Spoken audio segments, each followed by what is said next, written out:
Hi guys, it's Skylark again, and I'm back with another video. This one's gonna kind of tie in the last one-ish, we'll see.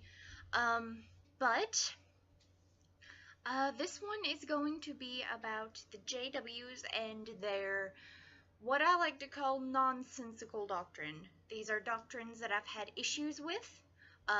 What started making me question, what started making me think, even though Typehead's Tony Morse kind of snapped me out of it, but that was explained in the first video. Go watch that. Shameless plug. But before I get started, real quick, I've gained like 25 new subscribers, and I had like 4, because this was mainly a trash YouTube channel that I started when I was like 13. You can tell from my older videos. But I have gained a lot of subscribers, for me at least. And I have an actual JW following me. Hi there, buddy. Think I wouldn't see you. Anyway, on to the actual video. Okay. So, the first doctrine that I really had trouble with, and what really got me thinking and stuff, was the Armageddon doctrine. This really bothered me. It really bothered me, because when you think about it, like, I realize that most religions, most Christian denominations do believe in Armageddon, but it's more of like all of the good people will be. I think this is where the rapture kind of fits in, maybe. I'm not well versed on like other Christian denominations' beliefs. I am but a small bean and have never been to another church, so forgive me. But I realize that is a thing in most Christian denominations. However, the way that Watchtower words it bugs me. They believe that only they are going to survive Armageddon. And when you're rooting for 7 point whatever billion people to just up and flip and die, I'm trying not to curse in this one, to just up and die because they weren't a Jehovah's Witness, it gets concerning, y'all. And I actually brought this up with my study conductor when I was doing my study, and she was just like, oh, it's not just Jehovah's Witnesses, it is all of the good people.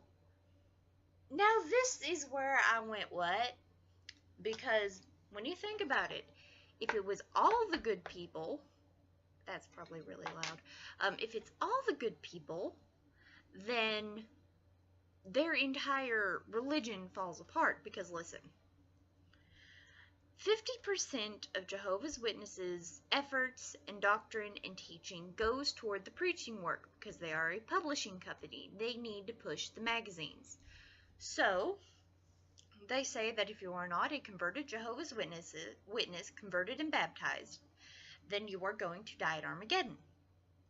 If it was just the good people, then why would you need to be a Jehovah's Witness? The reflection in my glasses is bothering. If it was just the good people, why do you have to be a Jehovah's Witness to survive Armageddon? What's the point of joining the religion? What's the point of going out in service and spreading the news, spreading out the publications, if you do not have to be a Jehovah's Witness to survive Armageddon? That argument completely destroys the entire flipping basis of their religion. And it bugs me. So that it bothered me. I don't want to root for people to die. I don't want people to die. I don't want to root for gay people to die, and people who've had abortions to die, and people who've been divorced, and on and on and on, and everything that the witnesses say is wrong, which is a lot of things, mind you. This is wrong. Everything that I believe in, and everything that I feel would be wrong by the Jehovah's Witness standards. And they would want me to die. Even though I'm not... I sit on the internet all day, man. I'm not doing anything wrong. But, that's the first thing. The second thing ties into that, and it's the resurrection teaching. Now, the problem I had with this is that basically everybody, they believe that after the world, Armageddon has died, everyone has died, Armageddon has come, it's just the Jehovah's Witnesses. Everyone that didn't have the chance to learn the truth,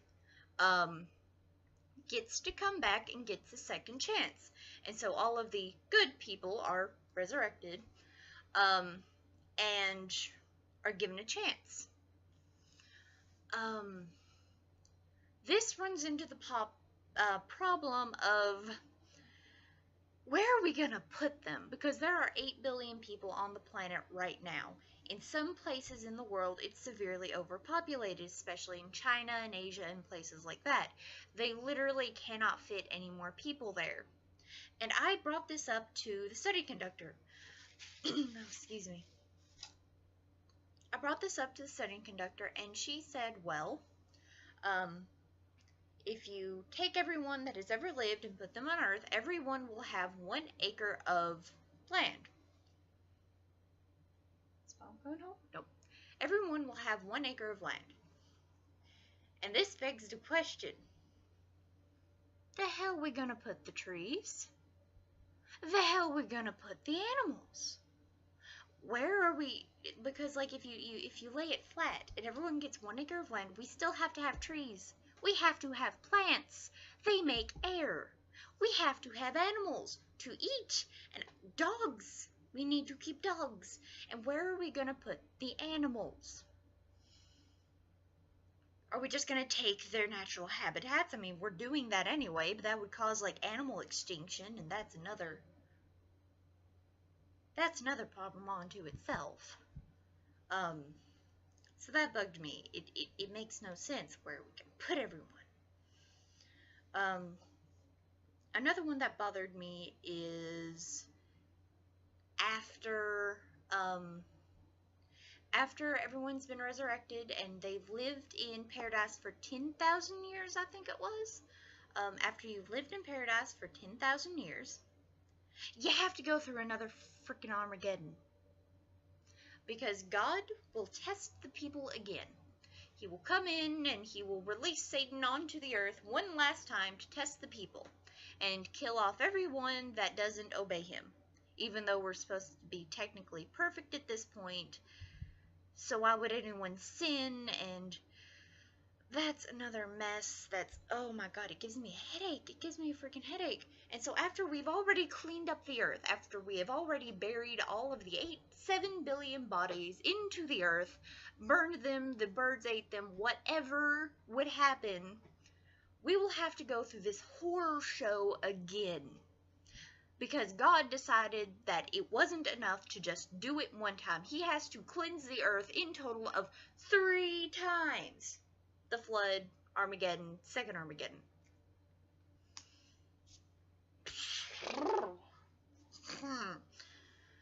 Oh my god. And that really bothers me. Because the Jehovah's Witnesses never mention that.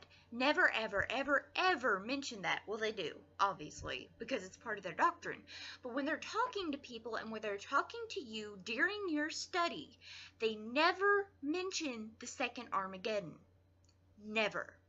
I bring this up to my mom, which my mom is...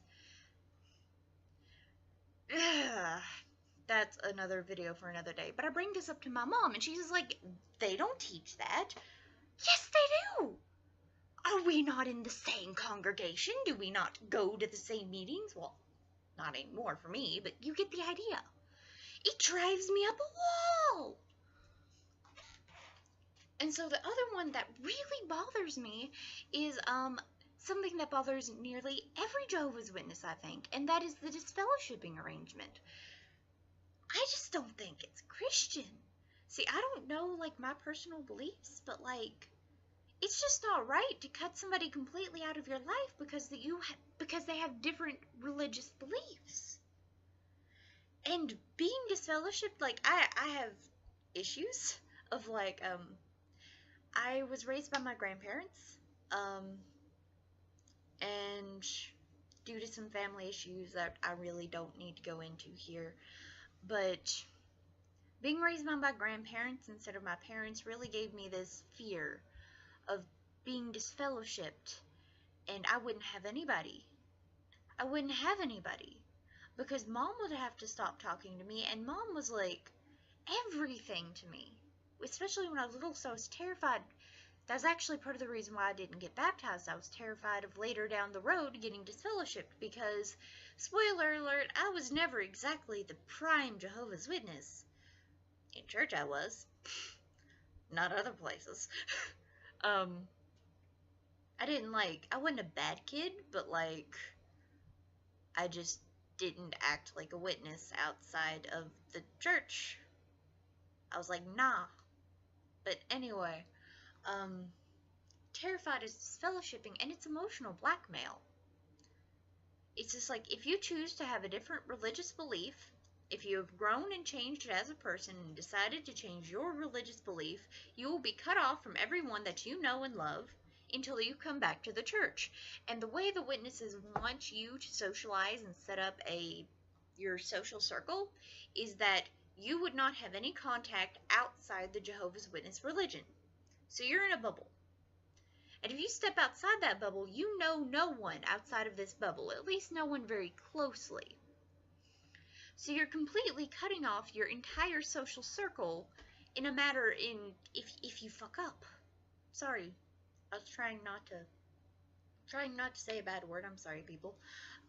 If you mess up, then that's it. Nope, no bueno. You're gone until you come back in the congregation, which I've never experienced that from listening to other experiences here on YouTube. It is a humiliating process.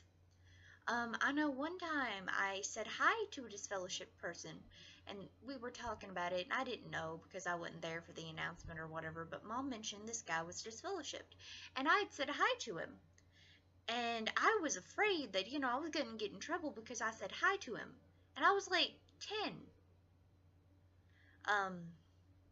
But that bugs me. I think that bugs everyone, though. That's a major red flag for leaving. Excuse me. I'm so sorry. Another thing that bugged me was the whole everlasting life thing.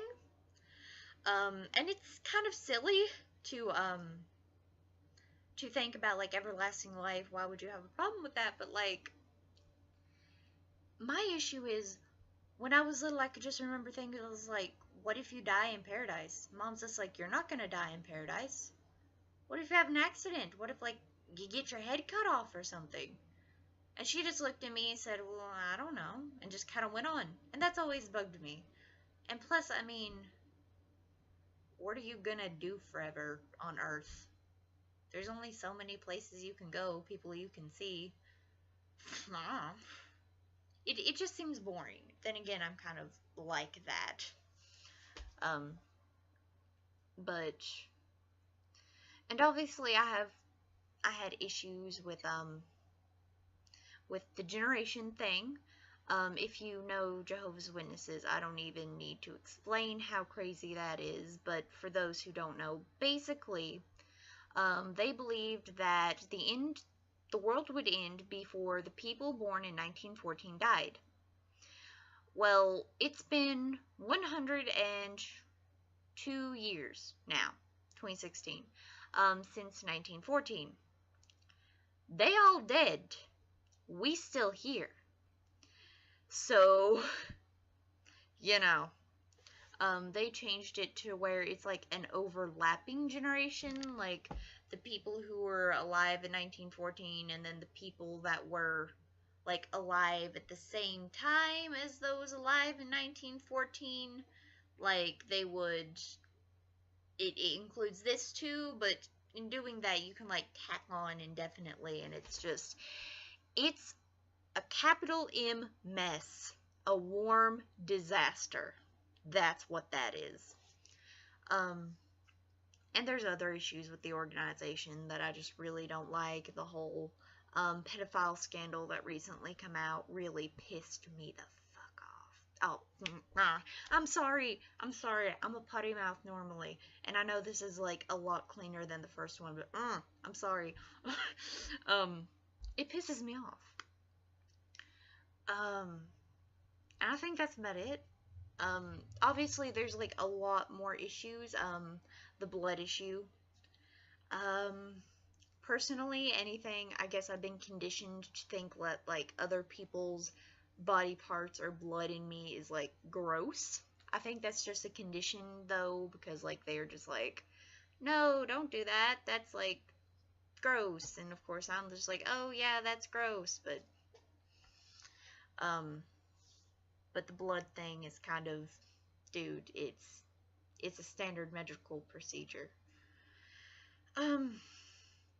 If I go on any longer, this is going to be like 20 minutes long, so I think I'm going to stop here. I might make a part 2 to this video or something, but anyway, I'll see y'all later. Thank you for subscribing. I'm knocking the thing, I'm sorry. Thank you for subscribing, and I hope to see you guys again soon. Stay fresh.